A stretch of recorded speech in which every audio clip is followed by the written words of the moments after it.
আজকে আমরা বহুদিন পরে তিন ভাই মিলে পুকুরের জলে সাঁতার কাটলাম, তাও আবার টাইটানিক জাহাজ নিয়ে। বলেন কি? তো চলো গাইস, ভিডিওটা তোমাদেরকে প্রথম থেকেই শেয়ার করা যাক। এইদিকে দেখো আমার ভাই জাহাজ নিয়ে চলে এসেছে। তারপরে পুকুরের জলে ভাই আর আমি পুরো হিরোর মতন একবারে এন্ট্রি মেরে দিলাম।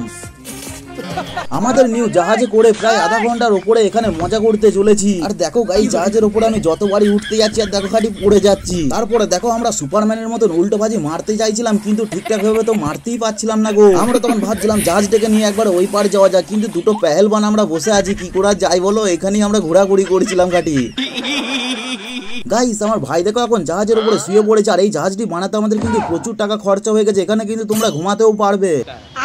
আর হ্যাঁ গাইস, এই জাহাজটিতে চাপতে গেলে কিন্তু সাঁতার কাটা অবশ্যই জানতে হবে, নাহলে আমাদের মতন তোমরা খালি জলেতেই পড়ে যাবে। জাহাজে কম থাকবে আর জলে বেশি থাকবে। আমাদের এই কলা গাছ দিয়ে টাইটানিক জাহাজটি বানানো না প্রচুর লম্বা, প্রায় 100 ফুট 80 ফুট কম। আর হ্যাঁ, ছোটবেলায় না আমরা সাঁতার কাটা ঠিক কিন্তু এরকম ভাবেই শিখেছিলাম।